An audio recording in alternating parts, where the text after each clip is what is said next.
also a really good chance that Boa may fall in with Cross Guild thanks to Rayleigh and Buggy's connection as former crewmates. And if that were to be the case, Gloriosa could reveal to either Luffy or Buggy some of the true motives behind Rox's real goals. Why he really wanted Hachinosu, how he planned to defeat Imu and the world government, etc, etc, etc. But now, with his potential wife he talked about, we can finally talk about Rox himself. And I can describe him with one simple phrase: this man is a real unit. I mean, he's strong enough to single-handedly invade Marijoa and be the first person to storm into the flower room and just be like, I'm here by the way. He threatens Imu like it's nobody's business, like she's some town girl or something. And then he waddles his way over to Elbaf, cuts a mountain in half while walking past it. Now the jury is still out on if that was a devil fruit or raw hockey or swordsmanship, and then went on to form the craziest crew of absolute powerhouses the world has ever seen. As you know, we've been talking about this entire video. Now what I also find really interesting is that he took over Hachinosu because it was on top of a massive gold mine. I kind of wonder how all of that played into his plan. Like, clearly it required him to form this incredibly impressive and powerfully built crew, and then Ochoku felt it was important enough to lock it down and protect it, but why did he do that? And maybe more importantly, how and why did the crew disband? Did Rox even die? I mean, probably, maybe, but there's a tons of ways that he could have just stayed alive after God Valley. Frozen and impaled down, maybe, like we see right here. Shifting his consciousness or soul into Teach with the powerful devil fruit, like maybe the Ope Ope no Mi, or even just leaving and becoming the man marked by flames? I don't know. He clearly knew way more than he let on, and spending time on Elbaf means that he is fairly likely to know about the three worlds and the history of One Piece. So did he pass all of this wisdom on to the likes of Whitebeard, Kaido, and Big Mom? I think that it's fairly likely. I also think it's important to remember that this man wanted to claim the world itself. His eyes weren't just set on trivial things like islands and defeating other pirates. He planned to take it all for himself. And I don't know how else to put it. This man is raw power incarnate. The enemy of Roger, who could only be taken down by the combined might of Garp and Roger. His power is unexplainable still, but what's even tougher to pin down is how he even knew about Imu and the Void Century and all of these things. How did he know? Is he from Laugh Tale? Was he a follower of Joy Boy? Well, sort of. Maybe he is, because while we don't yet know how he knows what he knows, we can be very certain it ties into his worship of Davy Jones. And we know this because he straight up says that and then forms his crew through Davy Backfights, clearly named by the way after the Davy Jones figure. But who even is Davy Jones? Is he the dark god of the abyss that Imu channels the power through, or is Davy the secret name of Joy Boy we've been waiting on? If you want some answers, you can check out this video right here where I break it all down for you and how this could all be tied to Rox's true plan. Otherwise, thanks so much for watching. Thanks to our wonderful and lovely Patreons. I forgot to talk about Patreon in this video. Lucky you, but now I will. Go check out Patreon if you want to help the channel and get some cool rewards, and I will see you in the next video. Maybe this one, hopefully. From Whitebeard to Blackbeard, from Joy Boy to Luffy, some powers in One Piece just don't want to stay dead, so today we're gonna dive into every single devil fruit that's been passed down or even stolen and what has changed between different users. But to start, I want to shake things up quite literally with the Gura Gura no Mi, otherwise known better as the Tremor Tremor or Earthquake fruit. Now this Paramecia type devil fruit was wielded by none other than the one and only Edward Newgate, aka Whitebeard himself. You know, the man known as the strongest in the entire world until he wasn't. And this absolute unit of a fruit gives the user the power to generate massive, world-breaking earthquakes. Like, we're not just talking about crack the ground and scare some Marines level quakes, no. We're talking tsunamis, island splits, and hey Sengoku, wanna watch me sink literal marine forts type destruction, if you catch my drift? But what really makes this fruit the massive threat that it is, isn't just the shockwaves, because it's more how Whitebeard uses them to begin with. Because he was able to coat his fists or even his massive Naginata in tremor energy, creating spatial cracks that rip through matter like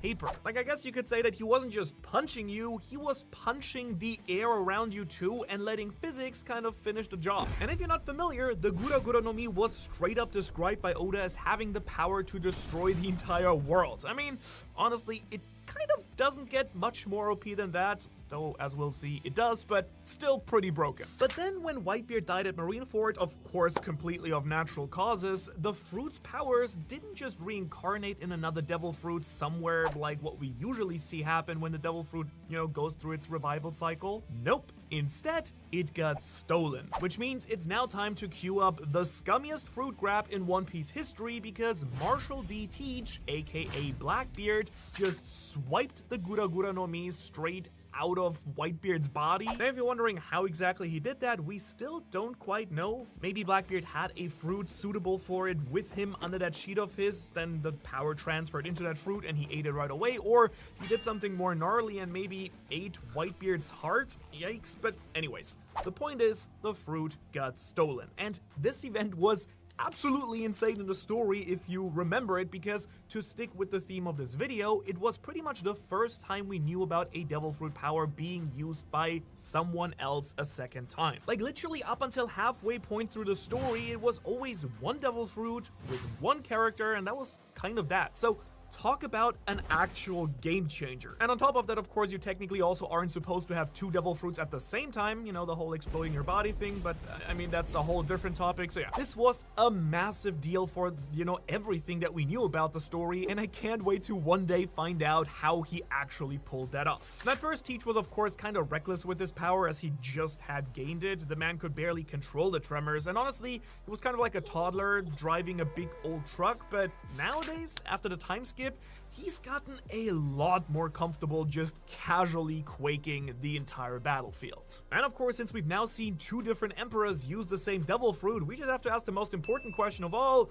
who quaked it better? I mean, Whitebeard had total mastery over the Gura Gura no Mi. His control, just raw strength, and battlefield awareness made him an absolutely terrifying army of one. And on the other hand, Blackbeard is kind of more like a chaotic blender of death. He's less refined, sure, but maybe even more dangerous because of his unpredictability and the fact that he also, of course, has the Yami Yami no Mi on top of everything. Yeah, I mean, earthquakes and darkness, yikes, talk about a really wild and, kind of broken combination. But in terms of purely the tremor fruit, I do think I've got to give the edge to Whitebeard until we see more from the fruit with Blackbeard. I'm pretty confident he will overpass, his old captain sooner than later. And I mean, I gotta say, the power to destroy the entire world, kind of cool and all, but what if you just didn't want to get hit by anything in the first place? Don't worry, I got you covered. Enter the Body no Mi, the barrier fruit, and unlike the tremor fruit, we actually met the second known user of this fruit long before we ever met the first. Let me very quickly break down the fruit first though, because this Paramecia type gives its user the power to create an unbreakable barrier, like actually physically unbreakable. You can punch it, slash it, I don't know, if you want to, you can throw a mountain at it. Doesn't really matter. This thing is not gonna go down to anything. Now, we were first introduced to this fruit in Dressrosa, where we meet the walking fan club himself, Bartolomeo, who first showed off this unstoppable defensive power during the Colosseum tournament by casually blocking a full-powered Fishman punch right here. And he's just a total contrast to Semimaru, where Semimaru was serious and mysterious, Barto is loud, proud, and just kind of toxically obsessed with Luffy. He has like this weird parasocial relationship with him, and we don't know exactly when he ate the fruit first, but don't let the jokes fool you, because Barto uses the Body no Mi in some actually surprisingly clever ways. He can make a barrier, ride it like an elevator, turn it into a battering ram, or just stand there while enemies break their fists trying to touch him. The only catch with the fruit is that you can only make one barrier at a time with a limited surface area. But of course, if you've paid attention, things haven't been exactly looking too rosy for him recently, because there's just a real chance that Bartolomeo might straight up be dead after his run-in with the Red Hair Pirates. Now, it's still possible that he's alive. No one's guaranteed to be dead in One Piece until we really see a body. He could certainly shield himself from the explosion and, I don't know, maybe possibly even float on his barrier, which would be super useful, but just consider the insane possibility if he is actually dead. Like, could this be the first devil fruit in the series we see move on to a third user? I mean, that would be pretty crazy, actually. If you're wondering now who the first person is, though, let's go back a few decades for this, because the first known user of this fruit is Kurozumi Semimaru, who we met during the Odin flashback in the Wano Kuni arc. And just to make this clear, this guy was more than just a glorified Orochi bodyguard. He was an absolute magician with this fruit. Like, he strummed that loot like a rock star while casually blocking Kozuki Odin's attacks. Yeah, that Odin. Chat Odin right here. One of the most powerful samurai in the series couldn't crack this thing, couldn't even give it a scratch. Semimaru held it down in Wano during Orochi's rise to power, and while we don't know exactly when he got the fruit or how he died and how that fruit then came to Barto, it's pretty safe to say that his barrier game was absolutely broken. As for who used it better, Bartolomeo for me kind of gets the edge here. I mean, we've simply seen him push the fruit's versatility way further. Going from pure defense to surprising levels of offense, he's kind of made the Bari Bari no Mi way much more fun to watch than what we got during Wano. But moving on from unbreakable walls, we now go to shape-shifting deception, because let's hand things over to one of the single sneakiest fruits in the entire series, the Mane Mane no Mi. For a limited time at McDonald's, get a Big Mac extra value meal for $8.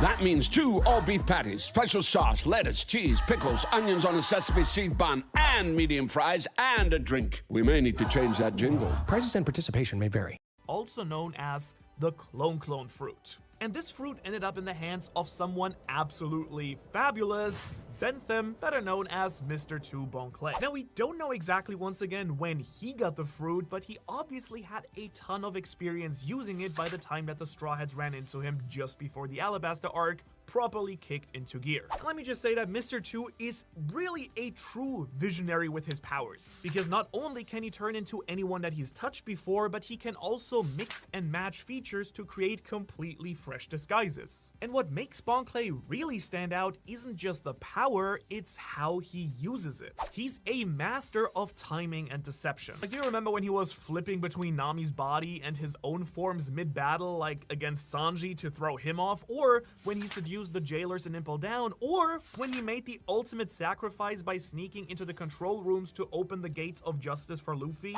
The dude is just the ultimate homie, turned into one of my favorite characters in the story, and uses his shape-shifting powers as well as anyone in the entire story has been using their devil fruit powers in general. However, then if we head back in time again, the first user of this fruit that we know of was once again a Kurozumi Higurashi. Shockingly, another repeater fruit from the Odin flashback in Wano. And Oda for some reason was really double dipping in that section of the story, which I still find somewhat suspicious to this point. I just can't quite put my finger on why that is. As for her with this fruit, we do know that she got the fruit when she left Wano for many years in the past. We can assume that she most likely was a pirate, maybe with the Rocks Pirates, and even met people like Shiki at one point, as we see when she transforms her face into his, but back in Wano, she was out there using it to trick literal daimyos and shape the future of Wano country. Because there was just no way that one, Orochi even becomes shogun without Higurashi appearing as Odin's father Sukiyaki, and two, Kaido would have gotten the snot kicked out of him by Odin if Higurashi didn't fool the legendary samurai by turning into his son Momonosuke on the battlefield.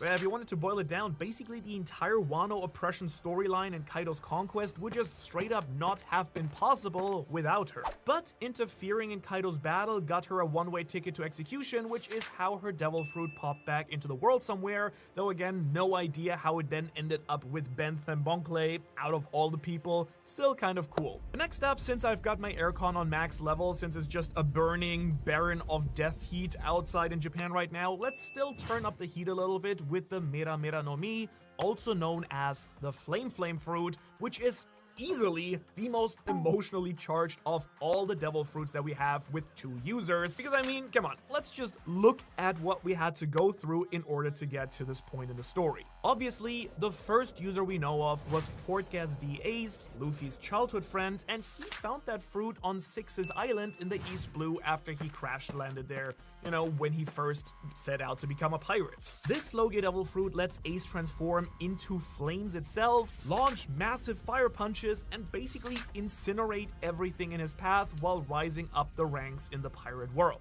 But maybe my favorite power might be him riding around on his fire-powered boat. I mean, I just think that's an insanely creative way to use a fire fruit, and when we first met him in Alabaster, he was already one of the top officers in an Emperor's crew, white beards, and he had raw power, wild potential, and that natural flair you expect from, the son of the Pirate King. What might come as a shock to you though, sorry for the big spoilers, this journey of his with the fruit sadly ended at Marineford with one of the most emotional and most donut-shaped gut punches in the entire series. But the fire fruit didn't burn out quite yet because the second known user is no one other than Sabo, Luffy's other brother, and now the chief of staff of the Revolutionary Army, basically Dragon's second in command.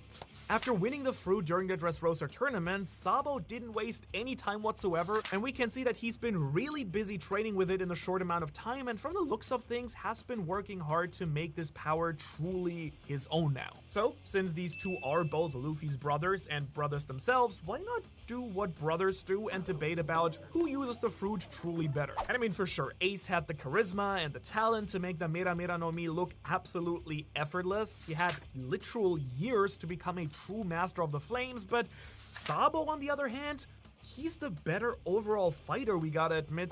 Thanks to his hockey and his martial artist skills with the dragon claw style and all. How does he do it again? It's kind of like this, right? And he's obviously dedicated to get as powerful as he can with his new devil fruit, and Sabo's even now known already as the Flame Emperor around the world. Something that Ace just never kind of managed to do, so I don't know, Sabo might not have Ace's raw presence, but there's no question in my mind that he's closing the gap very fast at least, and honestly probably is gonna surpass Ace, or already has surpassed Ace at this point in the story, making him probably the better user out of the two. Now, before we jump into the next couple of fruits, I do think it's worth pointing out at this point something that very often gets overlooked with devil fruits in general. Because when you think about it, most devil fruits, they've probably had several users over the many centuries that they've been around. The only reason that characters even know about specific abilities or weaknesses or what certain devil fruits look like is because other people had to use them before them. That's how a devil fruit encyclopedia can even exist in the first place. And people like Blackbeard didn't just guess what the Yami Yami no Mi actually did. No, he studied that fruit for many years. He waited for it, he knew what it looked like, so someone else obviously must have had it before him,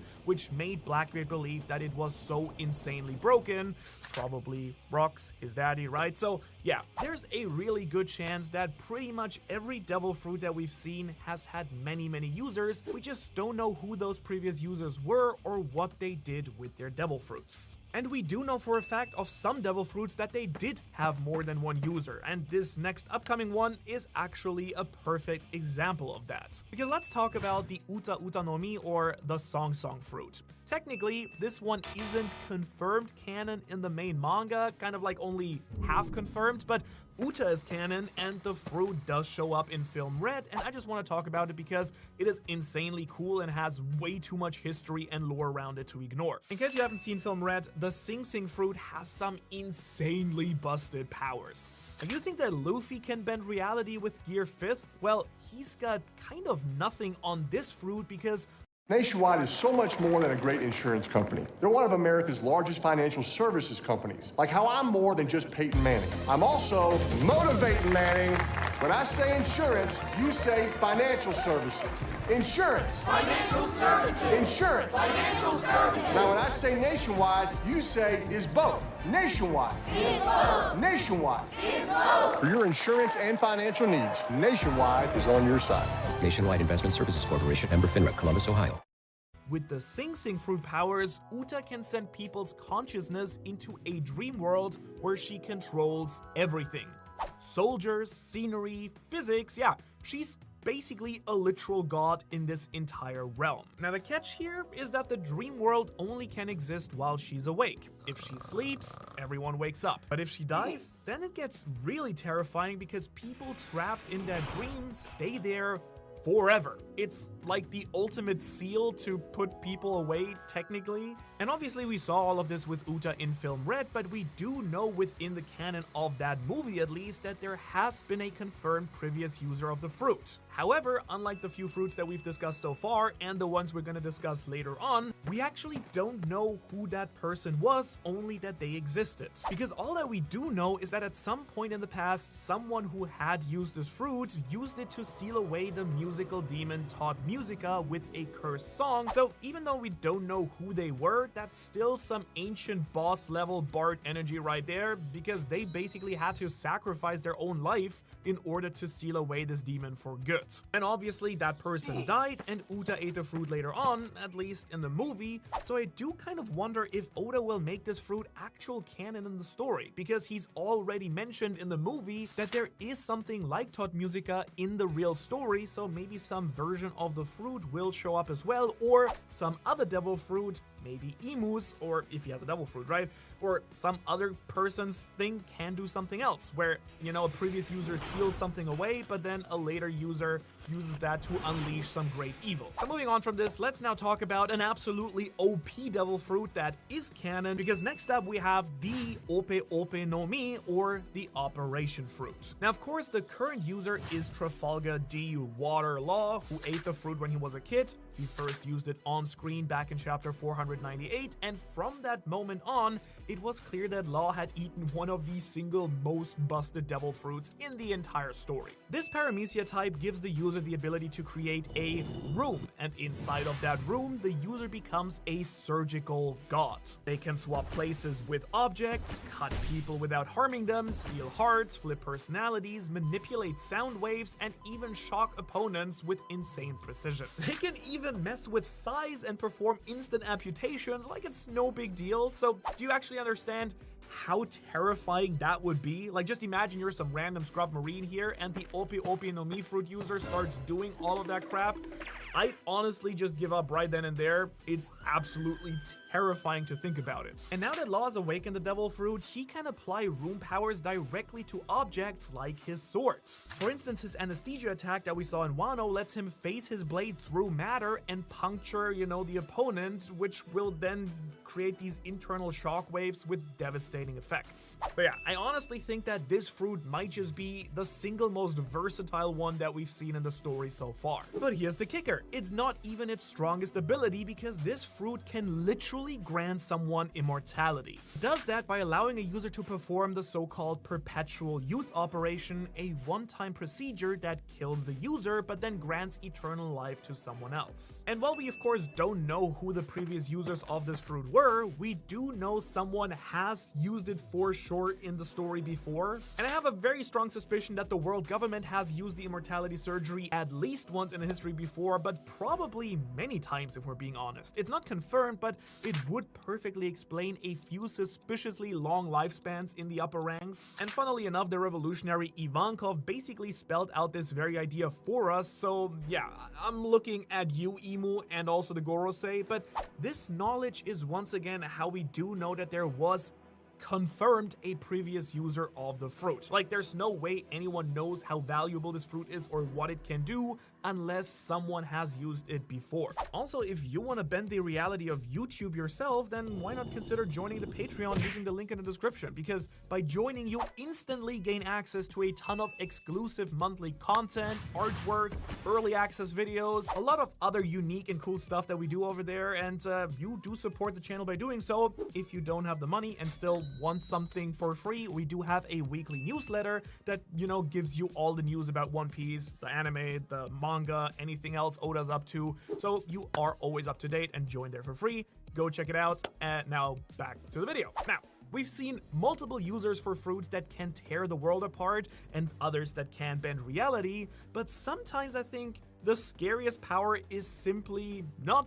being seen at all. Which brings us to the Suke Suke no Mi, the Clear fruit, which allows the user to turn themselves and anything they touch completely invisible. Of course, the first user we ever met was Absalom back in Thriller Bark, where he showed off his power of being an absolute creep by peeping on Nami and harassing Robin in the shower. He also used it for fighting by turning himself and his weapon invisible for some deadly sneak attacks. And then later on in the story, he used his powers to become a freelance photographer, which random, but I kind of dig it, which I gotta say, a real upgrade from his job as a professional creep. But unfortunately for him, the Blackbeard pirates saw just how useful and important this fruit could be, so they said, let us hold on for that, and Absalom was killed off screen, and they extracted his devil fruit, probably using the same method that they used for extracting the earthquake fruit from Whitebeard. Then it was eaten by Shiryu of the Rain, who is the sadistic former chief jailer of Impel Down, who somehow was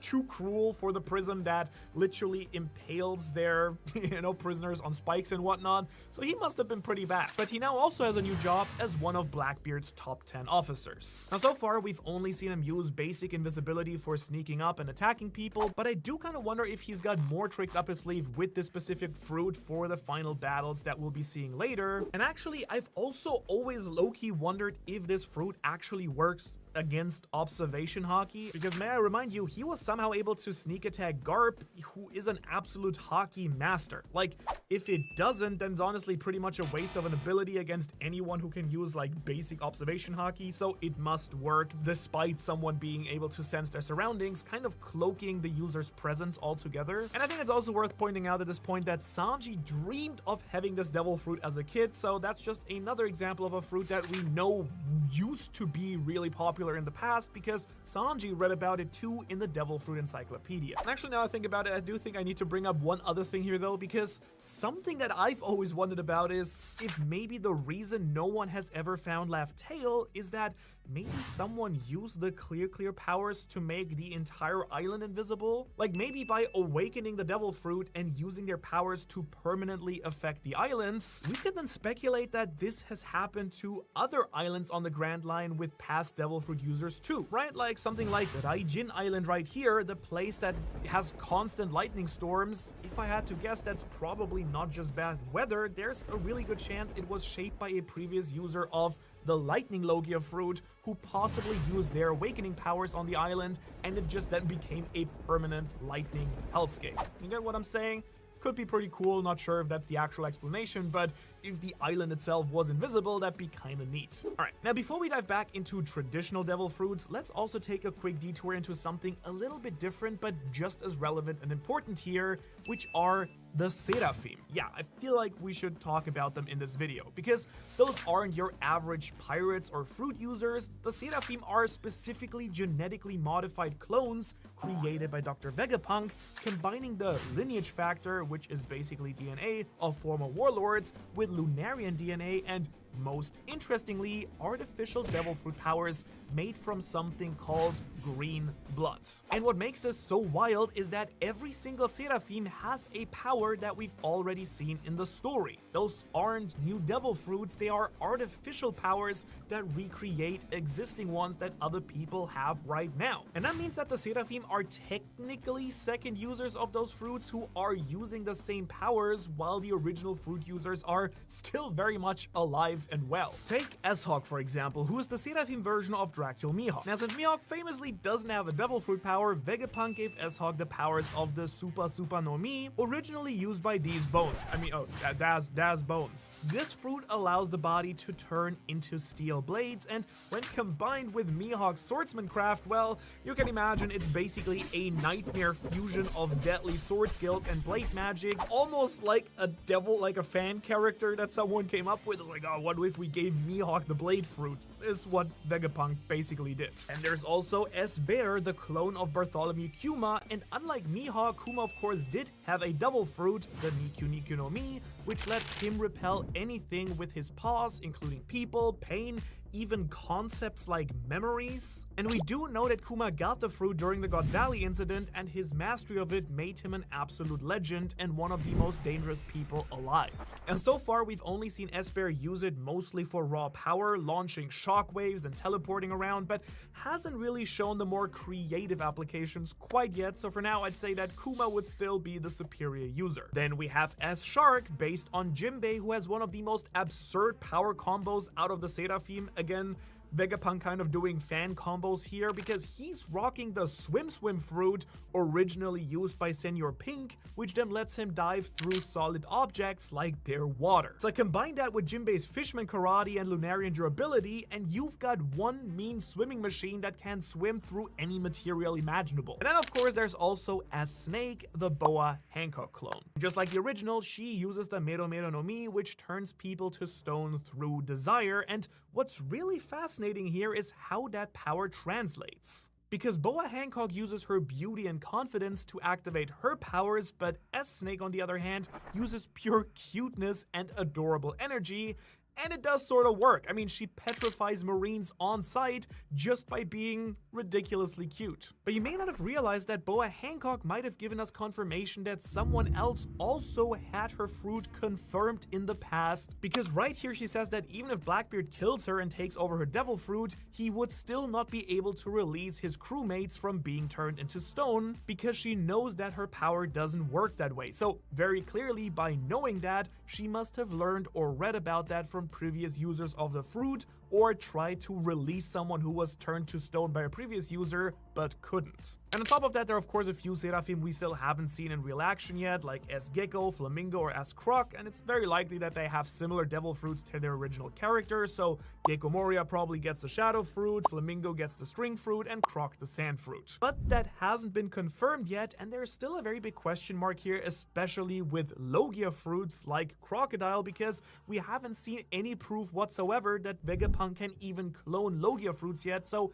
it's very possible that S-Croc might have some other powers instead. Next up though, we've got another case of devil fruit being copied, but this time we actually get to see both versions of the power in a head-on-head clash, and both do exist as actual fruits. Because that's right, it's round 2 with the Uo Uo no Mi model Seiryu, also known as the fish fruit Azure Dragon, whose first user is of course Kaido, who first showed off his dragon form in one of the single most epic cliffhangers in the entire story, and he also got that fruit from Big Mom after all the chaos that happened at God Valley, and boy did it turn him into a flying god of death. His dragon form is massive, powerful, and absolutely stacked with elemental attacks. Bro here got lightning, fire breaths, air slashes, and those flame clouds that lets him fly and then just casually carry entire islands. Like, it's no big deal, you know? Kaido in full dragon mode is basically a natural disaster with a serious alcohol addiction, if you wanted to sum it up. And then of course we've got Kozuki Momonosuke, who ate a copy of the very same fruit when he was trapped in the lab on Punk Hazards. Now Vegapunk made this fruit using Kaido's lineage factor, and while the good doctor called it a failure,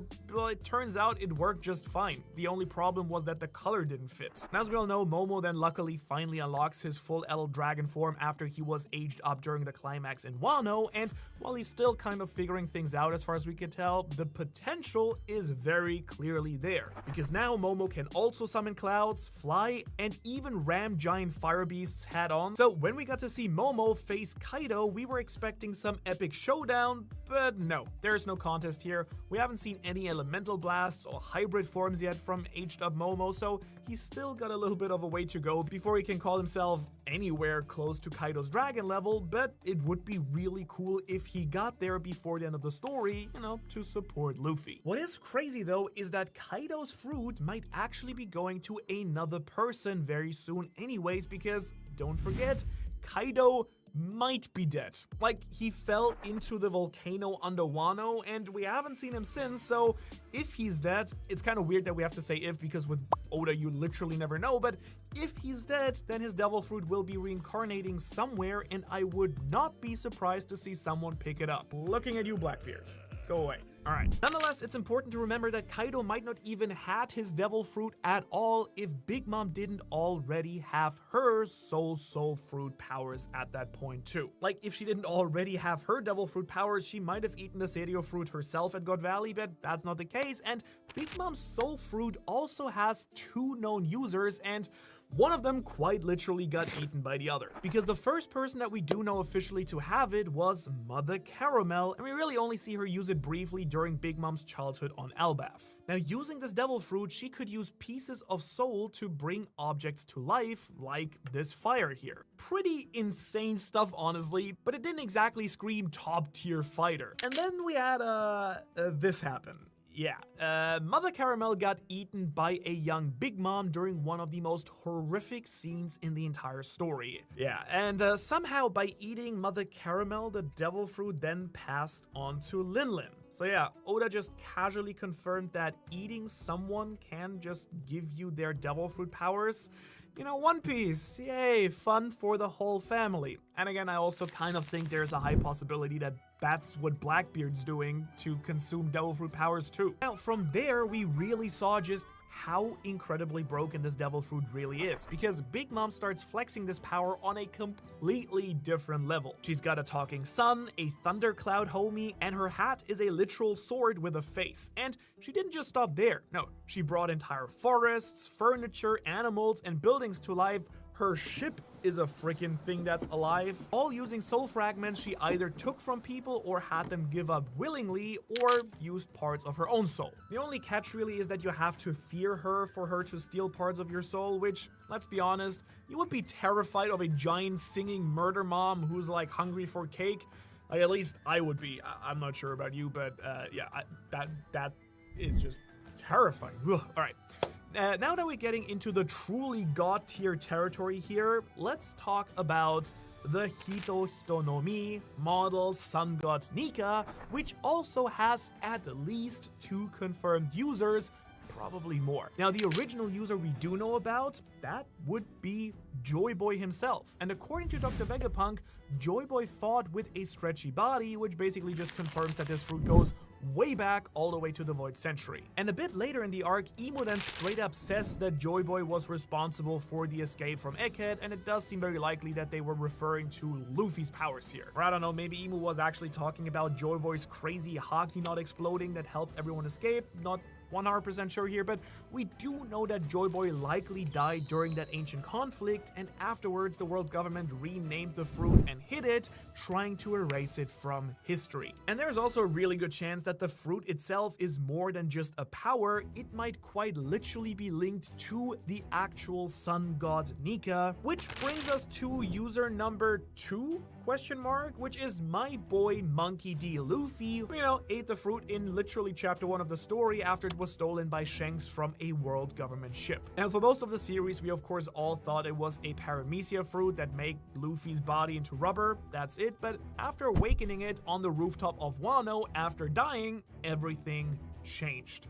Literally. Because suddenly, Luffy can do whatever his imagination can think up, like turn the ground into rubber, stretch reality, bounce lightning, turn into a full-on cartoon chaos god, and summon objects out of nothingness. My man is now a true god of freedom. That's pretty awesome. Now, if we wanted to debate who used the fruit better, that's a bit of a tough one. I mean, Joy Boy was very clearly an absolute monster in his time, but we don't know if he was more of a monster Haki user who just happened to have this fruit too, or if he unlocked some Nika powers that we just have not seen at this point, which, you know, would be my guess. And honestly, Luffy's the only one we have seen go full Nika mode at this point in the story, and he's pushing the fruit to its absolute limits already, so until we get a flashback showing Joy Boy like juggling moons or pulling stuff out of the literal sky like the sun, I've got to say that Luffy is the better Nika so far, just by default. And while pretty much all of these fruits we've talked so far have been incredibly broken with more than one user, it doesn't really mean that these are the strongest fruits in the story. Not really, actually. There are a few other mythical fruits that could even put many on this list that we've talked about to absolute shame, and if you want to learn about literally every single mythical devil fruit in the story, you can watch that video right there. As always, thanks so much for watching. Special thanks to all our wonderful patrons over here, and I will see you in the next video. One day I want to ace my serve. One day I want to fill my passport. Next. One day I want to nail my skincare routine. So I make healthy choices and take a multivitamin designed for women. One a Day is the multivitamin designed for every woman's one day. We're here for you. Science that matters for nutritional support. Grab your One a Day vitamins at your favorite retailer today. Shanks was saved by Monkey D. Dragon on God Valley, and this reveal makes so much sense when you look back at this flashback, the series, and even Luffy's journey overall. It really makes me wonder if Shanks knew about this, and if he does, what that could mean for the entire series as a whole now, you know, him and Dragon having a relationship. Because Oda has framed both Shanks and Dragon as these massive players in the big endgame of the story, and I really think I finally figured out why. And it's all thanks to Shanks, the child of destiny, possibly being half D-Clan, half Celestial Dragon. And I think it's time to talk about my favorite red-haired boy. Alright, so we've known that Shanks was a Celestial Dragon for a little bit now, right? That was softly confirmed in Film Red and then outright locked in during chapter 1138. But what I was not ready for was the possibility that Shanks is both half D-Clan, half Celestial Dragon, and if that doesn't make sense right away, no worries, dude, I'll break it down for you. These things do get lost a little bit when so much happens in a bunch of chapters at the same time, which has definitely been true. You of course know that chapter 1159 just confirmed a few massive things that shake up the entire One Piece world, like Roxy Zebek's homeland is God Valley, much like Shanks and Shamrock's. But God Valley is also the home of the hidden Davy clan, another new family name that share the D initial, making Rox's real name Davy D. Zebek and his son Teach's name Davy D. Teach. But something that's really important here, I think, is the fact that Shanks and Shamrock's mother is of course also from God Valley. She's a native. Yeah, unlike Teach's mom, by the way, who was sent to God Valley to be hidden away, Shanks' mom is very likely from God Valley, born and raised, and it's technically not fully official, right? So what I'm talking about is still like 5% speculation, but I think we can both agree that this seems to be the case.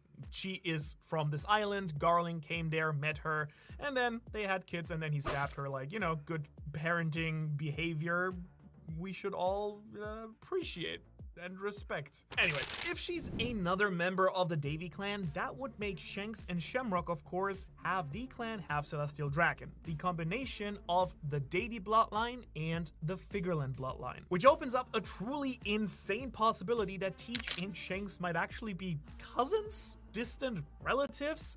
But at the very least, they're possibly blood-related, descendants of the same legendary pirate, Davy D. Jones. Now, speaking of Davy Jones, maybe we should really quickly talk about who that might be and how it would tie into Shanks, right? Why that even matters. And of course, you probably know I've been talking about it a lot recently, so I'll just try to sum it up real quick here, and then you can go check out the other videos after if you're interested to understand the full thing. But in my mind, Davy Jones is one of two people. Either he's the sea god or he is Joy Boy. If he's the sea god from the mural and everything, sick. That's awesome. His connection to Shanks, Teach, and Zebek would come in the form of that unbridged rage that the Harley talks about. Because the text says that the sea god raged during the Second World when the sun god was defeated, and maybe the meeting that the Third World talks about is actually the connection of Shanks or Teach with Luffy, the descendant of the sea god and the inheritor of Joy Boy's will,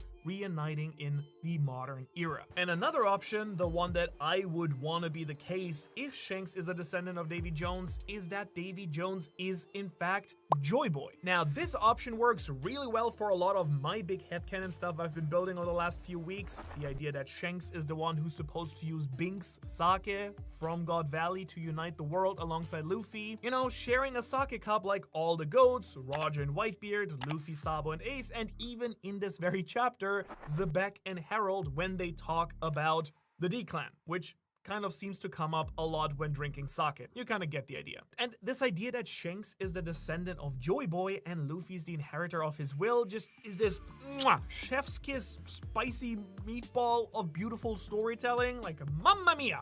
Oda, you could be cooking here Not that you don't cook otherwise. You've been cooking quite a lot recently. I'm overwhelmed by the amount of delicious food we've been getting. But long story short, I absolutely love this option. Seriously, this late in the game, dropping some insane lore bombs that, when you really look back, make a ton of sense, which is always the best types of it, right? This might fully explain the entire Child of Destiny comment that Shanks and Scopper Gaban were talking about in chapter 1152. Yeah, that felt like ages ago, but it's only been 7 chapters.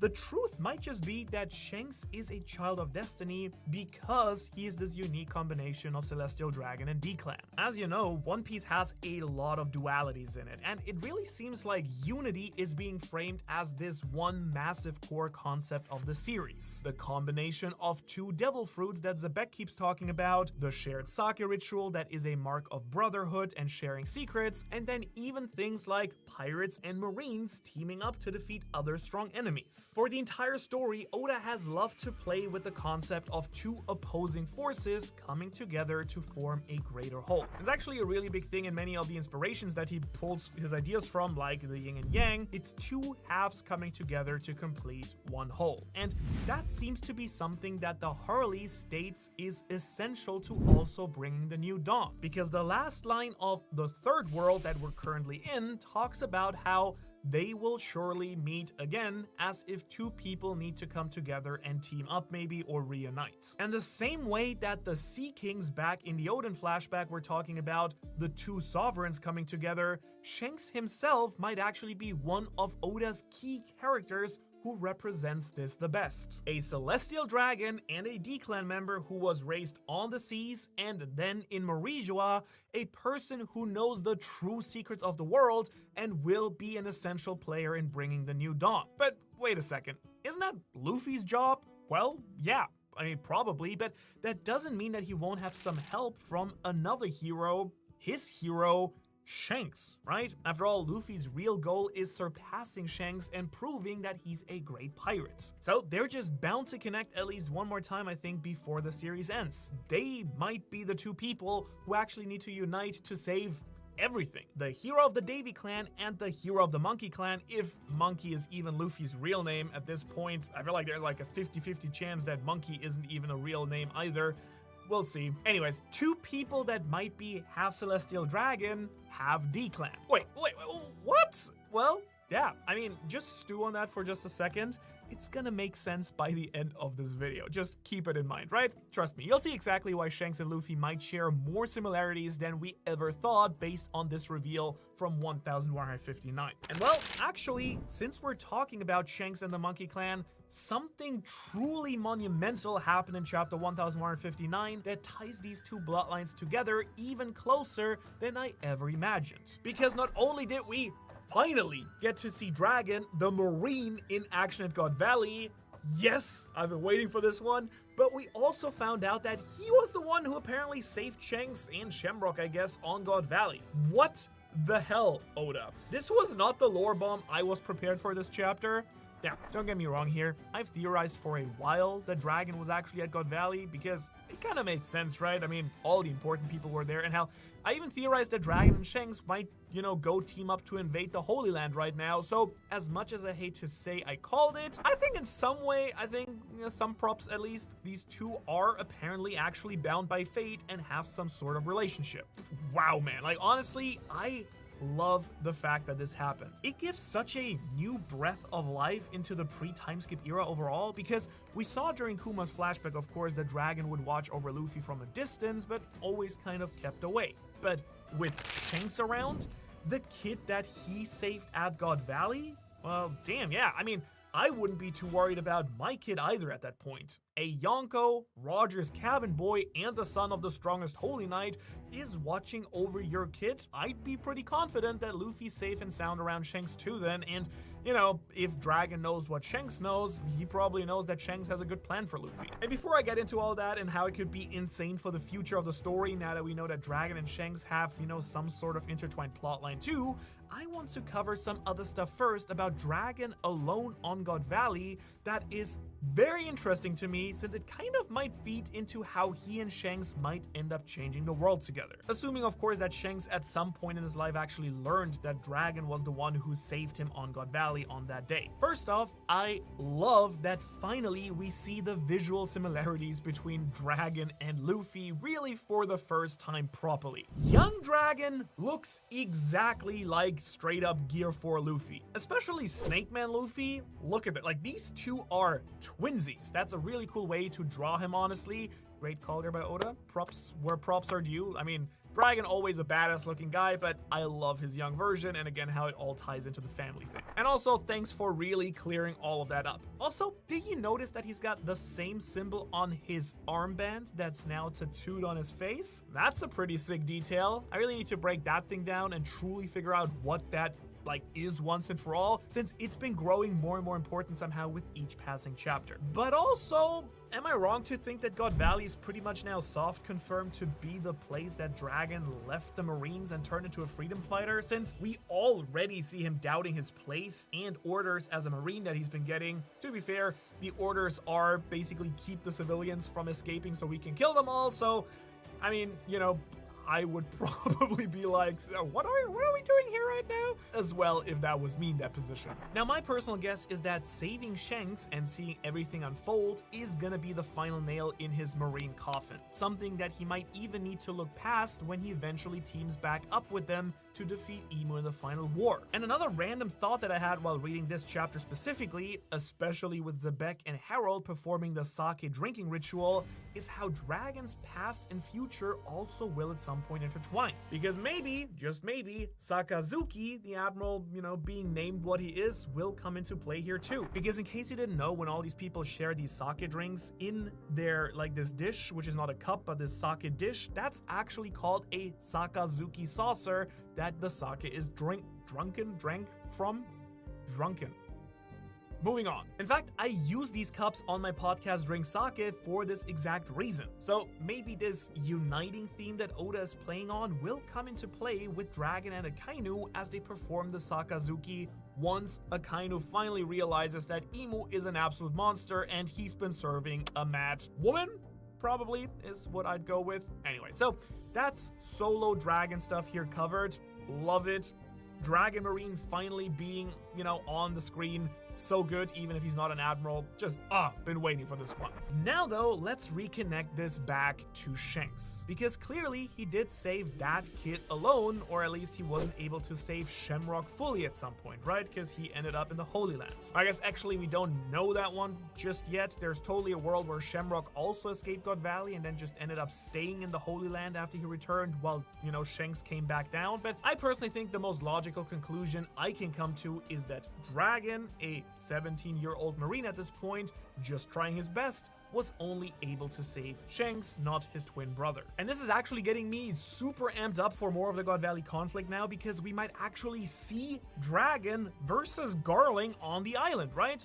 There's absolutely no way I can see Dragon winning this unless he is beyond broken even at this age, but maybe this is why Dragon respects the Holy Knights so much in the modern era. He knows they are insanely powerful since he's already fought one before. I've kind of been thinking that Dragon would end up facing off against Garling in the final war anyways, and I do feel like God Valley is setting this now up more and more, especially with the Shanks and family stuff, Dragon seeing his stabbed wife and everything. And I'm gonna call it out now. I think the most logical course of events is that Dragon quits the Marines after seeing what Garling does on God Valley. Killing the mother of his children, trying to force Shaki to be his wife, and the lengths that Dragon probably had to go to save Garling's kids from, Garling. Now, in the modern era, Dragon is much stronger and probably one of the strongest characters in the entire show, and is probably gonna give Garling the whooping that he really deserves at the end. I mean, that potential fight is growing increasingly more and more hype with time, using a power that he might have even stolen from Garling while saving Shanks. Yeah, that's right. We haven't seen young Dragon use any devil fruit just yet. He's just out there shooting tranquilizing darts at people, so my guess is that his fruit might also actually be one of the prizes from the God Valley chests, and he may have even eaten it and then used those wind or storm powers of his to whisk Shanks away from Garling before getting knocked out or escaping, or I don't know, maybe again, he's already super strong and it's Garling who kind of got away. And be honest with me here, how crazy would it be if Oda legitimately reveals that Shanks was found in the same chest that Dragon's devil fruit is from and he switched the two? It would be an awesome cool detail and could explain why only Shanks was able to escape, since there was only room for one kid because he ate one fruit. That or Garling may have already stolen Shamrock back from Dragon by the time he's able to get Shanks out. Also, it would make sense that Roger would get Shanks, right? Because they would probably try to get their hands on some of these super broken devil fruits too. And if they didn't have time to properly check, they might have just grabbed this chest, taken it with them, and then, you know, when they were to open it, like, oh, which of the crazy fruits did we get? Ah, it's baby Shanks. Way better. But also, if Dragon does face off with Garling, how does he survive, right? Like, there's straight up no way that Garling wouldn't just kill Dragon for opposing him. Well, I think that dear old daddy Garb might show up right on time to ensure that his kid makes it out alive. Because I don't think that Garling's gonna try and kill Dragon if Garb has already made landfall on the island, so maybe Garb also knows that Dragon saves Shanks, and that's why Garb never caused any problems with Shanks being around Luffy. He may hate pirates, but he might also know how much his son risked to save Shanks from his father, and know that Shanks isn't an evil person. And in case you doubt that, just remember that Garb's teaching philosophy that he then instilled in Kobe and Helmeppo instead of Luffy and the other recruits is that you should save the baby. In chapter 1088, Garb literally says that you should sacrifice the lives of the older for the younger generation. And this was obviously used to show that he would give himself up to save Kobe,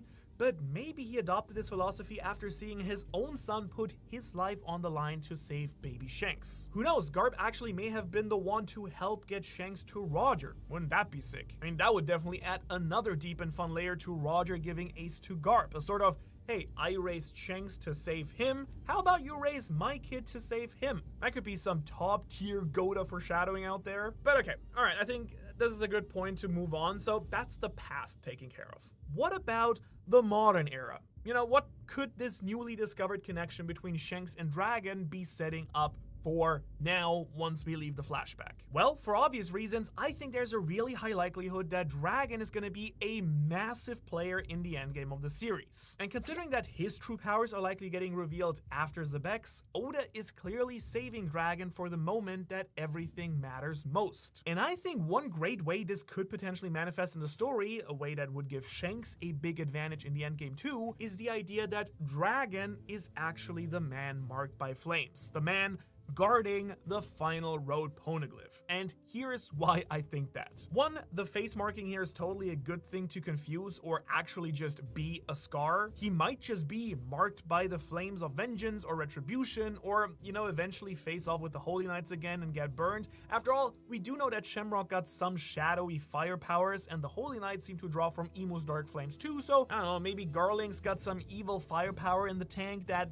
eventually burns Dragon later down the line. Also, since we know that Dragon doesn't have his tattoo until after the Ohara incident. The other big thing is the whirlpools and the black ship that Lafitte and Blackbeard talk about in chapter 1081. Lafitte thinks it's a devil fruit power that lets the man marked by flames sink ships around him, and that lines up with the wind or storm powers that Dragon seems to possess later in life too. There's also this line from Shiryu that implies he may be or may have been a member of the world government, which would also line up with Dragon's backstory. And of course, the all-black ship he sails on matches very well with Dragon's own ship. The reason Dragon being the man marked by flames would be so crucial, of course, the reveal that he is the person who then has the final road poneglyph, and he would be the person who's kind of the key for anyone to get to Laugh Tale. And that would then give Luffy and Shanks a massive advantage. Well, I guess it would if Luffy knew anything about his dad, but Shanks may very well know that Dragon is the person he's looking for, and that's why why he's been so beyond confident that he can very easily claim the One Piece at any time he wants. Like, I mean, for all we know, Shanks might have even been the one person that made sure Dragon was the person who took the road poneglyph to begin with. It seems that this road poneglyph is the one that was on Fishman Island, and Shanks would have known its location prior to his journey up to the Holy Land. And if Shanks does know that Dragon saved him, well, Dragon might just be the perfect person to pick when it comes to making sure that poneglyph does not fall into the hands of the wrong people. Big Mom had already taken her own poneglyph, and Shanks, the weird knower of information that he is, might have wanted to prevent Big Mom from getting her hands on another one. Dragon could have been who Shanks trusted to guard the poneglyph until the time was right, because the time Shanks was waiting for relied on Dragon's son awakening his Nika powers. Shanks now knows Luffy has awakened the Nika form and then says it's time to go for the One Piece. Maybe Shanks gave the poneglyph to Dragon because that would give the highest chances of claiming the One Piece to Luffy and Shanks, the two people who need to unite to bring the new dawn? Huh? They will surely meet again thanks to their shared bond with none other than Monkey D. Dragon, the man who saved Shanks' life and, well, who brought Luffy into the world, made his life. In this way, Dragon straight up could be one of the most important characters to the series, period. And you know what? I actually love Dragon for another reason too. Little known fact, but he's actually subscribed to my Patreon. What a homie move by him, right? Taking some of that sweet Revolution money and spending it on hype Ohara perks like exclusive content, extra podcast episodes for my podcast Drink Sake, a ton of art assets we use in the videos, behind the scenes stuff, etc, etc. And if you don't have money or don't want to pledge anything because you hate me, you still get a free weekly newsletter there that you get for $0 just as is, and you can be a part of that. Go check it out. I don't think you'll regret it. But with that being said, we need to return to how awesome Dragon is, not to mention that it could get another step deeper if Dragon's son is also a child of destiny. You know, what we talked about at the beginning, a cross between Celestial Dragon blood and the Monkey Clan's blood. And so we're now finally gonna answer the question from earlier I made you hold for quite a while, which is, why did this chapter make me think that Luffy is half Celestial Dragon? Well, all this stuff I've been talking about with Shanks is what I'm kind of using to say that Luffy should be a child of destiny, but his father is the person who makes me think that Luffy is a child of destiny almost without any doubt. And that's because Garling's choice in women seems very specific, I hope you agree. Like, he happily kills Shanks' mom because she wasn't fit to be his wife, but he was also more than fine with her being the mother of his kids. Actually, I'd go as far as to say that in a weird way, it almost feels like he wanted his kids to be half Davy with how the reveals panned out, right? That's why I truly think that Shanks is a member of the D-Clan. Garling may have chosen a woman from the D-Clan for some particular reason, like maybe they have insane strength or some other special power we haven't seen yet, but he then chose a different person to be his real wife. Someone that he thinks is fit to be his. Shaki of the Kuja tribe. I mean, we actually got confirmation this time around that Shaki's role as the main prize of God Valley was something that Garling really wanted. He specifically wanted Shaki over anything or anyone else that would be, you know, a prize during the hunting game. Question is, why? If he really just wanted her as a wife, he could have just kidnapped her himself. There's no reason to have Ochoku kidnap her, maintain her, and make her some grand prize, right? So I feel like there must be a reason he wanted to win her, and I still can't figure that out besides just having to be a spectacle to knock the others down a peg. Maybe that's just it. And to be fair, the logical option is that she's just the most beautiful woman in the world. I mean, Oda drew him and Summers with a heart around their text box. So yeah, I'm not just ignoring the idea that everyone's got it hard on for Bombshell Shakuyaku, but I don't know. Garling seems to despise pirates and the people from the seas, right? Every time he talks about them, it's in disgust, as if they're like true filth in his eyes. Does it sound like someone who would want to marry the pirate empress as his bride? I mean, not really, but what if they're actually a clan of celestial dragons? Now, I went into all of this in a lot of detail in my Shaki video here, but to kind of sum it up for you, there are a ton of connections between the Kuja, Imu, and the Holy Land. Imu's obsessed with Lily, who happens to just conveniently share a name with the island Amazon Lily. Also conveniently, Lily is not just used by any of the Kuja tribe, who all have flower names, and Where does Emu always hang out? Oh, in the flower room. Also, if Emu is connected to or literally the same person as the Earth God from the Harley, what did they use to defeat Nika? That's right, a giant hellflame serpent. And also we know that the Eve tree is under the Holy Land, and we also know that in the Bible, a snake is who tempts Eve to eat the devil fruit and gets them kicked out of the Garden of Eden. All in all, there's tons more that makes me very confident that the Kuja are members of the world government who left before, after, or during the Void Century, and Garling wanting a Kuja woman to be his wife is just kind of the cherry on top here. And this really feels like the case to me because we know that Emu does not take kindly to people leaving the world government based on how Cobra talks about Lily's disappearance during the Reverie. This could be the rationale for why the Kuja have been punished, kidnapped, enslaved, threatened, etc., despite their status as celestial dragons. And thinking about it, honestly, this would actually make it incredibly screwed up and give them a real reason for branding Boa with the mark of the celestial dragons too, as it would then carry this meaning of like, this is who you actually are, which would be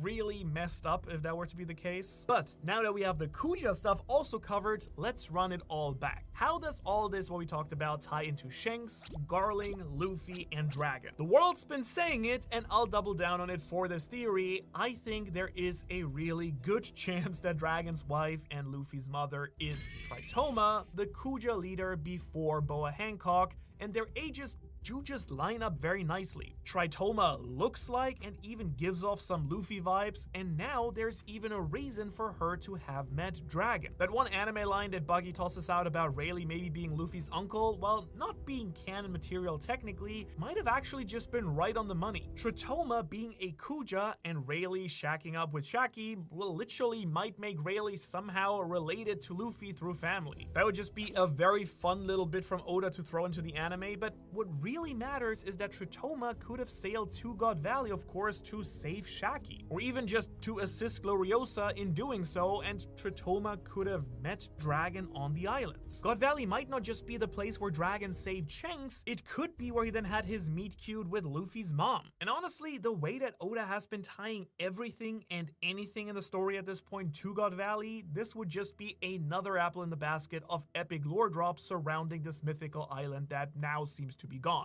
And so if the Kuja are actually part Celestial Dragon and Dragon is a D-Clan member, Luffy would be half D, half Celestial Dragon, just like Shanks. Shanks' origin story, him being a child of destiny, and his role in One Piece overall could truly all just be another way for Oda to showcase the true status of Luffy in the world and his importance. Luffy might just be the person that Garling was hoping Shanks and Shamrock might be. But there's even more nuance to this as well, because I'm kind of starting to feel somewhat confident in this idea when you go back and look at everything Shanks says and does really throughout the series. Shanks' whole plan is something that I've been trying to unravel for many years, and this God Valley stuff might have made a lot of it very crystal clear. Think about it. Shanks learns of his true heritage and eventually goes back up to the Holy Land. Apparently he was up there for quite some time and eventually even met Harold, as confirmed by chapter 1152. But in that very same chapter, Shanks then says that he went to Elbaf specifically to meet with Harold because Shanks found something out about him and Elbaf up in the Holy Land, and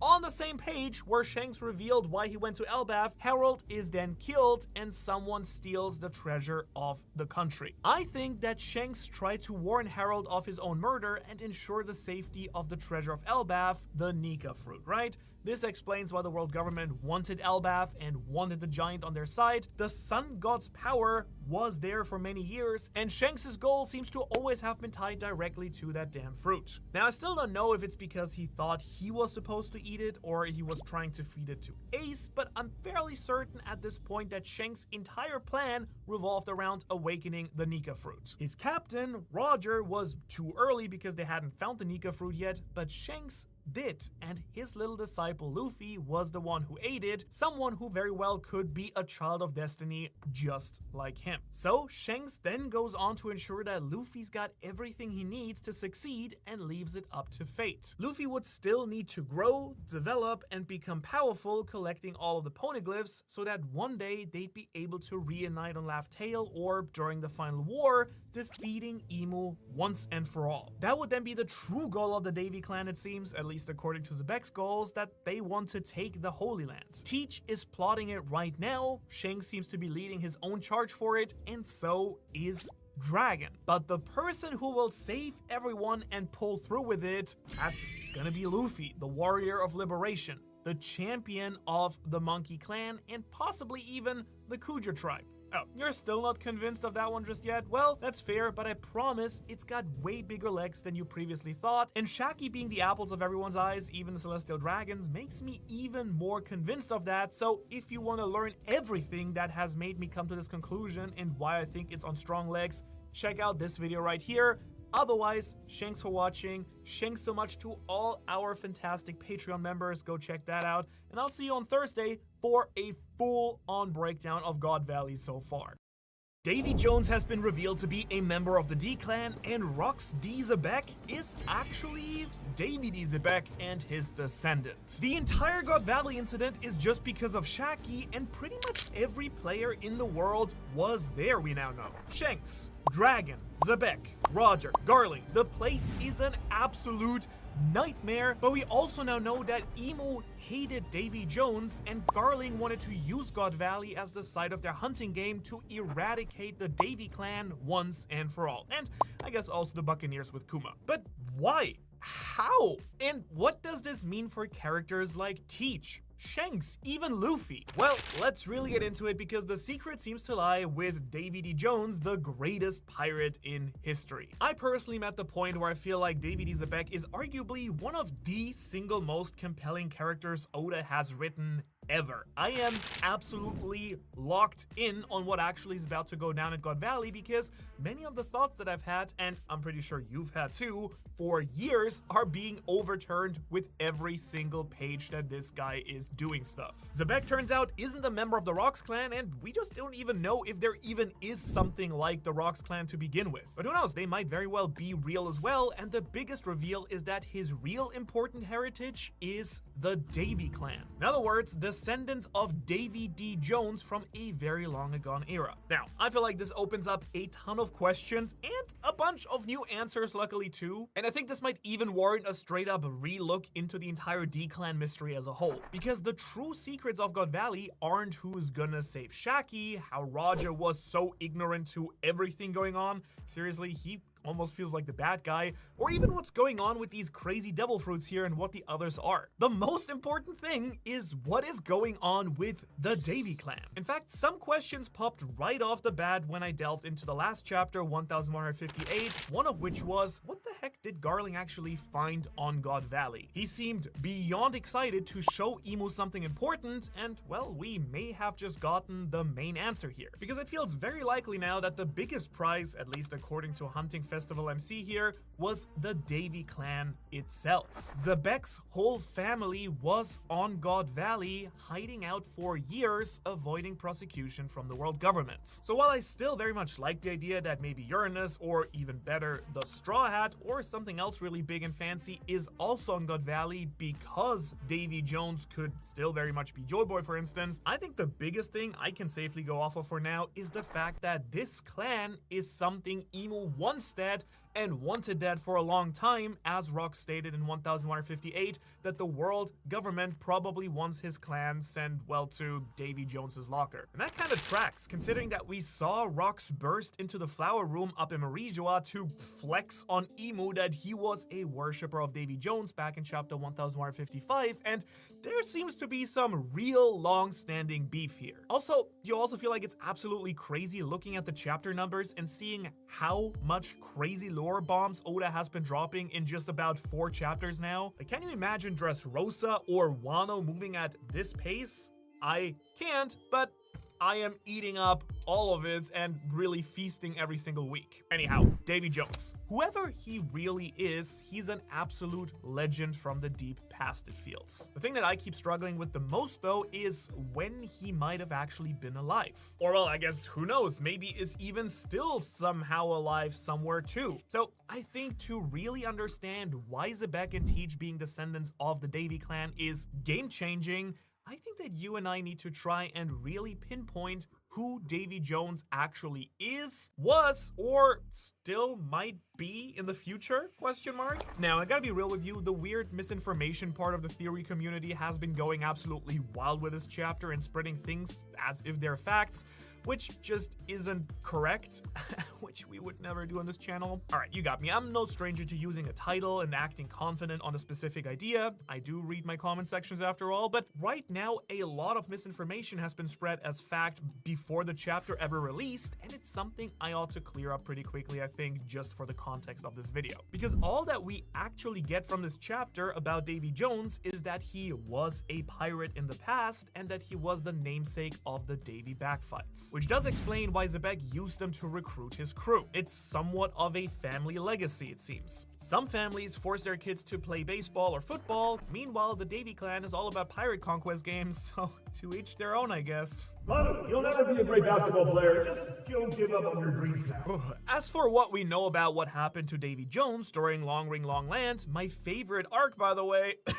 Nico Robin explained that Davy Jones supposedly, for unknown reasons, was cursed by the Sea Devil. Now he's supposed to reside on the seafloor even to this day. Now, because of this, the seafloor is of course also known as Davy Jones's locker, and Davy Jones is considered to lay claim to everything and anything that sinks into the sea, since this is his domain. I guess that includes a lot of the ancient kingdom, the Going Merry, and probably Bartolomeo and Kit also. Good for Davy Jones if he wants them. I guess Luffy doesn't need them. And then lastly, for official information, in SBS Volume 38, you know, the extra material that Oda releases with each volume, in this case Volume 38, we got a visual for the original Davy Jones. This is what he looks like. Soak it in, everyone. This is the ancestor of Teach and Zebek, and apparently one of the most cursed and powerful and legendary pirates to ever do it. And like, low-key,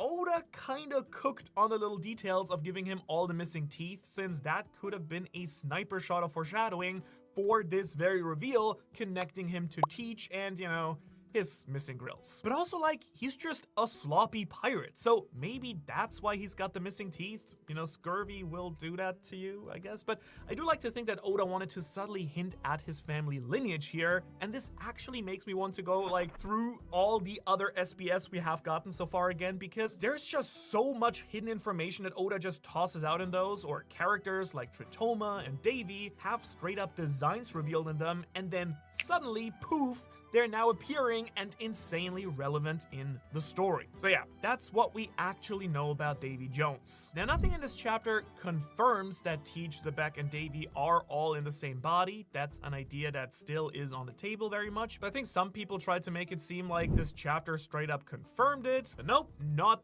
yet at the very least, I think. I love that theory and definitely believe that Teach has some weird triple personality thing potentially going on, but it's very much yet to be locked down. Now, with that said, what can we actually infer about Davy Jones, and how do all of these reveals give us a picture of when he lived and why Imu hates him so much? In fact, Imu and all the Celestial Dragons, apparently. Well, I mean, the biggest thing we now know is that Davy was a member of the D clan, which actually can deconfirm an idea a lot of us theorists tossed around, that the D stood for Davy Jones, and well, that's kind of cool. I mean, I like it when Oda somehow actually does confirm something, even if that confirmation is not this thing, and I can still rock with it. It's kind of cool. Now, at this point, we also know that he has been tied to both Hachinosu and God Valley, since Zebek's homeland is the island of God Valley officially. We speculated that last week, so happy that turned out to be true. But we also got confirmation that the Davy backfight started on Hachinosu, presumably very long before Zebek was ever doing them, since he was able to use them to recruit his crew before he took over the island. I kind of wonder which one is actually the original home of Davy Jones and which one he just sort of settled on, I guess. I actually tossed these ideas out in a recent theory where I talked about Roxy Zebek being Davy's descendant, and I'm pretty glad to see that we have apparently nailed the idea. But hey, that's what happens when you pump out a ton of theories. One of them at some point is bound to actually ring true. Now, based on this, the logical conclusion I've come to is that in some way, Davy D. Jones was revered as a godlike figure. The island being called God Valley, the way that Zebek describes himself as a worshipper of Davy Jones to Emu as if it's a cult, and now Zebek saying that the only way that their clan managed to live was by hiding in the underworld. I don't know, makes a lot of sense to me, which by the way raises a whole different question too. What did Zebek mean by the underworld? Because in case you didn't realize, in One Piece there are at this point different underworlds that get talked about. We have the underworld in Elbaf, an actual location, the criminal underworld, as a concept, and then the literal plane of hell that Brook and seemingly Emu both draw their powers from. Now I feel like we can pretty confidently say that the Davy clan didn't survive in the Elbaf underworld, since Zebek had never met or even known about Harold, the king of the island, when they met. Technically the jury's still out on that, but I personally doubt that possibility the most. Now, I really hope that Zebek quite literally meant like the demons and devils types of underworld, because that would be crazy hype if that's a real place. Honestly, some insane theory potential with that one, especially with Emu's demon powers and the idea that Emu calls them devils, and Davy Jones seemingly sharing some odd ties to the Sea Devil when it comes to his lore, and we still have a lot of unexplained characters with horns and the Oni race and stuff like that. I don't know, maybe, just maybe, Emu is actually just harnessing Davy Jones's power from the underworld or the abyss, and that's why they want the clan dead.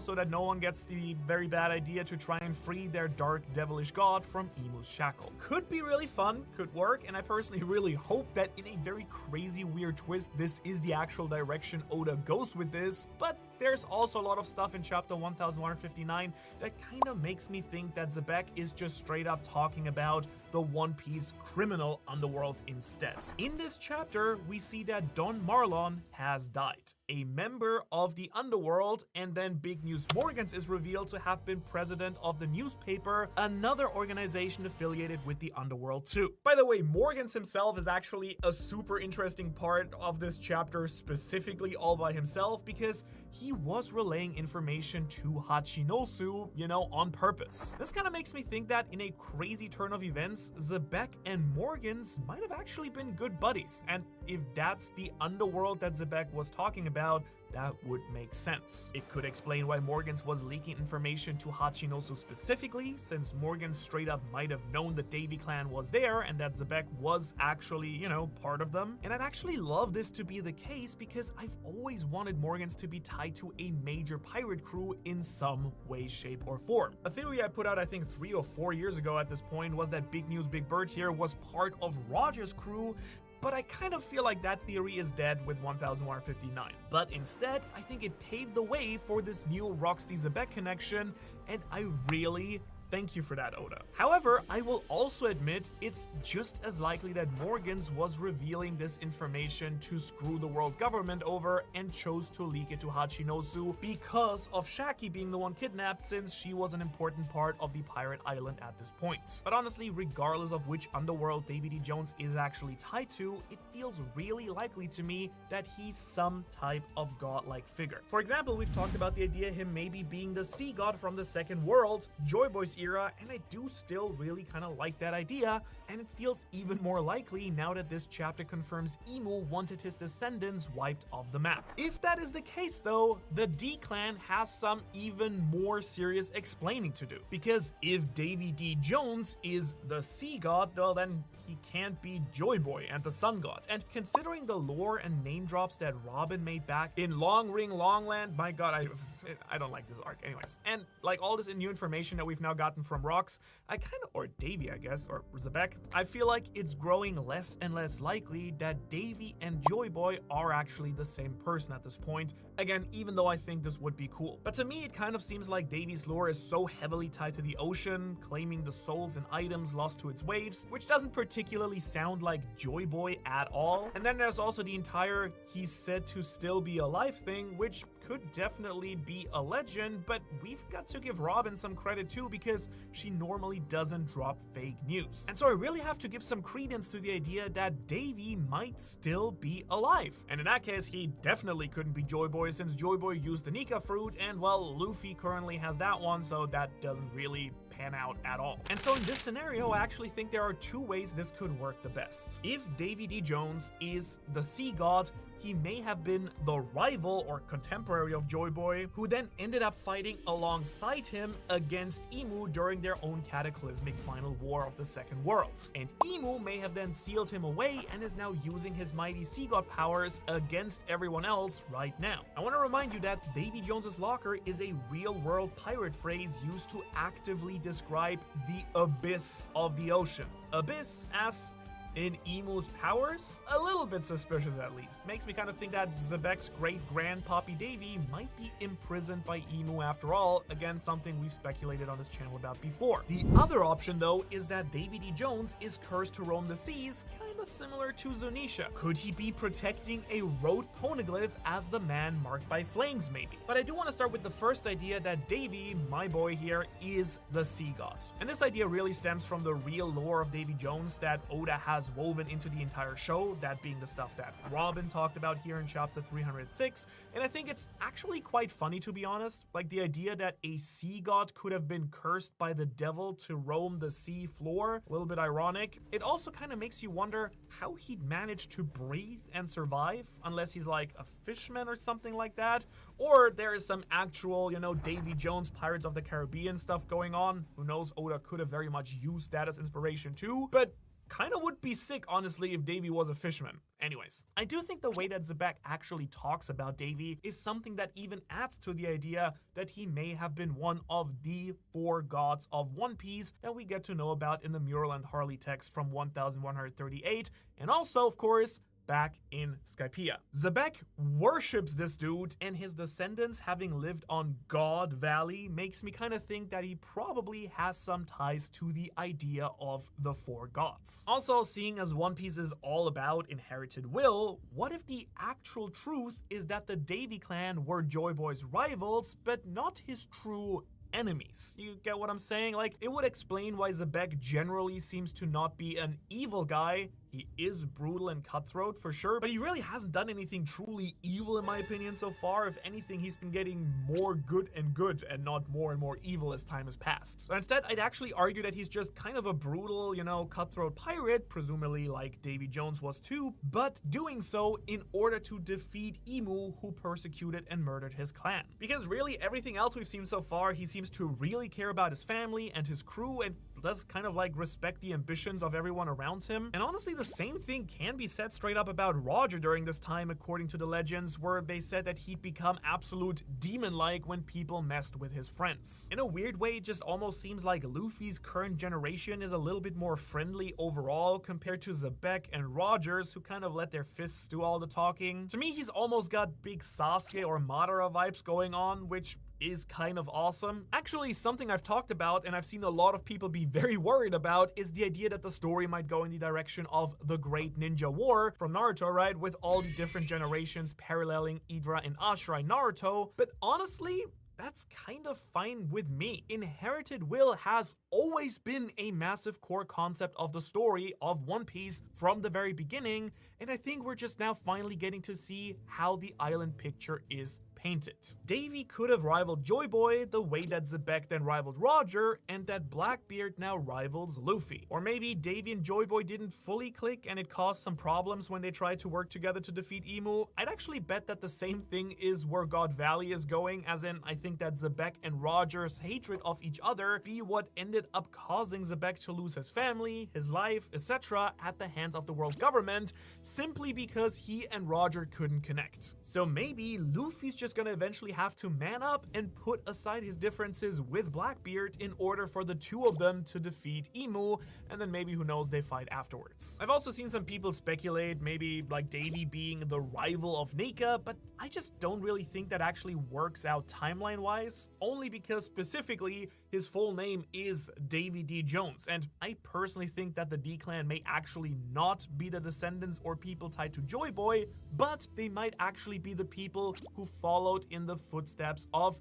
Nika. Who knows, Joy Boy himself might have been a D, and that means that the D might still stand for dawn or dusk after all. But I also actually still think the idea floating around that Nika is actually the moon god makes a lot of sense based on the Harley. We've talked about this before, but just to summarize really quickly for you, Nika's got way more connections with the moon than he ever has with the sun. Really think about it. Gear 5 looks like the Sulong form, which only comes out at full moon. Luffy jumps and dances in front of the moon during his awakening, and the Harley text frames the sun god in Japanese in quotation marks as if the sun god is not actually his real title. And so I actually think that Nika's role as a leader of the D-Clan makes the most sense based on Davy and presumably Joy Boy both being D-Clan members too. This would explain that line in the second world of the Harley where it talks about the people of the half moon in the third world with the voice of the half moon, sounding a lot like the D-Clan who were descendants of the moon god Nika, and, you know, having nothing to do with the sun, if you ask me at least. So who knows, maybe it really is some Naruto type stuff going on here where Joy Boy and Davy Jones just are rival members of the D-Clan, just like Roger and Zebek and Luffy and Teach are, and they might need to kind of come together. They will meet again to take down the, you know, outside threat that is Emu in this case. And as I just said, it might just straight up be that the two members of the D-Clan are the two people who will never meet again at the end of the Harley. In the second world, it was Joy Boy and Davy since they were defeated by Emu, but maybe the two D-Clan members who wield the darkness and sun god fruits need to team up to become the whole moon again and defeat the void god evil monster thing, whatever Emu is, right? You get the idea. That would, of course, in a massive twist of fate, be Luffy and Teach teaming up at the end of the story, and I would actually, in a weird way, kind of like seeing it now that we're seeing Teach's origins and finally getting some sympathy points for him too. He's obviously always been the antithesis of Luffy, but his father was like totally giving off pretty crazy Luffy energy if we're being real. It kind of seems like Teach and Luffy may have some deeper similarities that Oda still has to explore. And if you'll allow me, I actually want to cook a little bit more with that thought, because it might even explain why Zebek refused to work with Roger to begin with. The biggest hole to this theory I can think of is why would Zebek not just buddy up with Roger if all of this were the case, but there might be another member of the D-Clan Zebek thought was supposed to be Joy Boy to his Davy, not Roger, but what if Harold was who Zebek thought was the right person? Think about it. It would make so much sense that all this is coming up during the Harold flashback that we're still in. Yes, he was in this chapter in case you forgot. If Zebek actually just thought the sun god of his era was gonna be Harold. To me, it sounds like he wanted Harold to have the Nika fruit based on Zebek's speech in chapter 1156. Not to mention, it seems like the Nika fruit was probably the thing stolen from Aura's castle in chapter 1152. Not confirmed, but it seems very likely. Shanks seems to be very worried that Harold was gonna die and that something was gonna cause that very soon. So maybe it was Emu's plan to steal the Nika fruit and kill Harold that Shanks was trying to get ahead of. In case you missed it, in chapter 1152, Shanks specifically says that the reason he was on Elbaf when Harold died was to talk to Harold about something he couldn't when they originally met up in Marijua. Now, ultimately, I kind of think it feels really likely that Zebek's true goal was to have Harold, his one true friend, eat the Nika fruit and team up with him to defeat Emu. You know, the way that Davy Jones and Joy Boy probably should have during their era, but that didn't work out, and so it's up to the next generation, his son Teach, to finish what he and his ancestor Davy Jones started. That would line up very well with the final line of the third world in the Harley, where it says, they will surely meet again. Luffy's bound to bring the new dawn, of course, we know that, so maybe in a huge twist of fate, Blackbeard is the one who will actually help Luffy do it? Alright, so that would be a really fun but also kind of sick way for Oda to take things in, but there's also still the idea that Davy, as Robin said, might just straight up be alive and a character relevant to the story. But also maybe that whole seafloor comment wasn't exactly the most accurate, right? Davy D. Jones may have been an ally of Joy Boy who was punished by the devil Emu to roam the seas carrying one of the 4 poneglyphs around the same way that Big Z does right here. I think this could make a ton of sense when you really put his mythos into the story properly. After all, they do say that the man marked by flames is sinking ships with insane whirlpools and sails on an all-black ship, and Kid and Blackbeard are fairly confident he's the one who has the 4th road poneglyph. And I think this sort of ominous sea ghost type legend that exists very well matches up with the real tale of Davy Jones from real pirate lore. And while I have to admit that 1159 has also made me consider that Dragon might just be the man marked by flames, Davy Jones is pretty much my only other choice at this point. It would make a ton of sense if he has these deep ties to Joy Boy and Emu that he could be the man marked by flames if you actually consider who it is that he would be fighting. Either the Sun God or Emu using the Eternal Flame would be the perfect person to inflict a massive burn mark or brand of some kind on a person like Davy Jones. Plus, if we go with the idea that Davy was a rival of Joy Boy's turned ally, it would also explain why Emu would curse him to roam the seas, since Emu seems to be very oddly into torturing and erasing anyone associated with Joy Boy. And if I were Joy Boy, I think giving my rival one of the poneglyphs to protect until my successor showed up would be a pretty smart idea. I mean, the dude's bound to be insanely powerful if we use Rocks and Joy Boy as any benchmark here, and I also think it could open up an incredibly heartfelt or serious moment if Oda decides to show us how Roger was able to get access to a poneglyph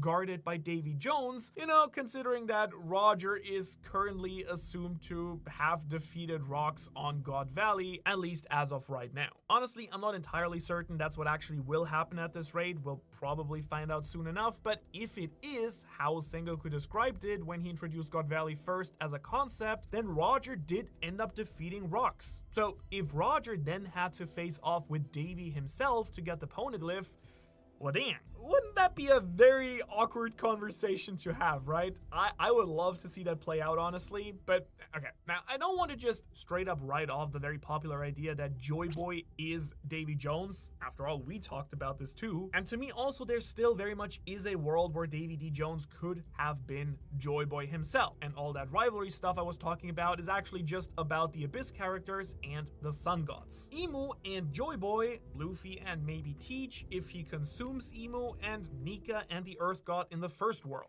I actually think it would be very cool for Oda to kind of frame Teach and Zebek as the people who were supposed to be the ones who inherited the will of Davy Jones, but then Roger and Luffy were the people who actually did. Kind of a fun scenario too, not gonna lie. Seeing as inherited will isn't tied to family members specifically, it is more tied to willpower, that also works. And this would even explain why Whitebeard's words to Teach at Marineford seem to sting him so much and have so much emphasis put on them. Teach maybe thought that he would be the next Joy Boy, the next Davy Jones, but Whitebeard knew the truth from Roger. Luffy was the next person to follow in Davy's footsteps, not the actual descendant of the Davy clan. And it totally would tie in very well with the possible reveal that Shanks might just straight up be a member of the Davy clan too, seeing, you know, as him and Shamrock were born to a woman from God Valley. If there were multiple Davy clan members there, which it kind of sounds there were, like a whole group of them, maybe Garling's baby mama was also a Davy member, and Shanks is the child of destiny alongside his brother Shamrock because,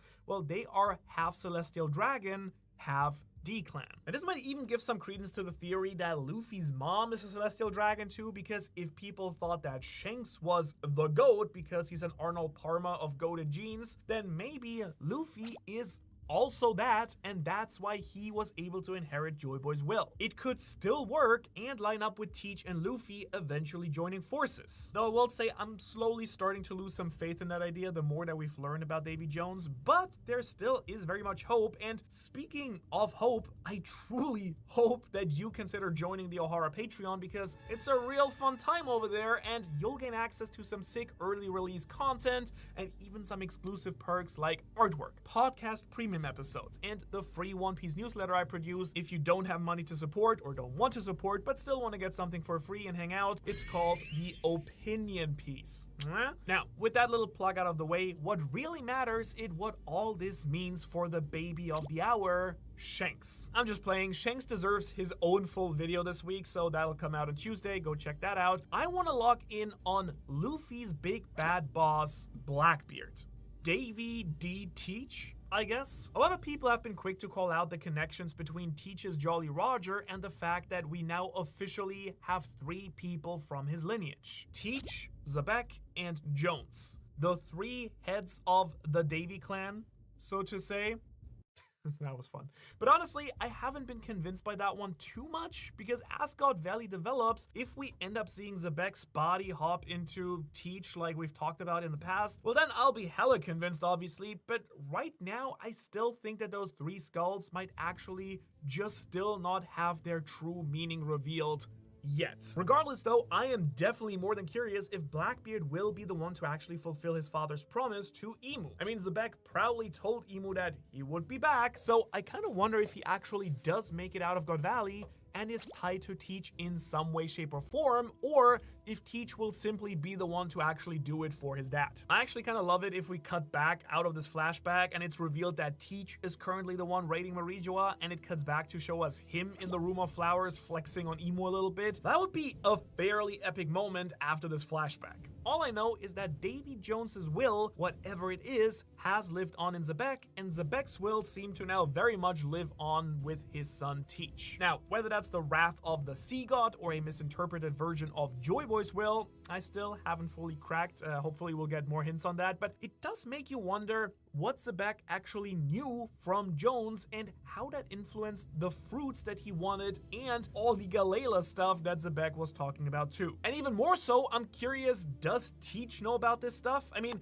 he's always been on some next level planning, obviously, so I do wonder if he did something somehow to absorb the 2 devil fruits his father was after too, and if he'll end up freeing the Galela giants, or if he's just, you know, going to figure out a way around whatever his daddy thought they'd be useful for instead. In case you're wondering, my guess is that purpose was building Pluton, but hey, who needs to do that when Blackbeard has the actual means to drop the walls of Wano and take Pluton for himself now? He knows where it is. Or, better yet, what if the Yami Yami no Mi actually has some insane dark god powers that rival Nika? Maybe, just maybe, Blackbeard will go defeat Emu and awaken his true god powers, becoming the dark abyssal god he was always meant to be. Davy D. Teach, the master of darkness, or he might grab Pluton, and in that case, Luffy will just build his own right here in Elbaf, which I think might happen. If you want to know why, check out this video right here. Otherwise, thanks so much for watching. Thanks to all of our insanely cool Patreons. We have a bunch of new people on board.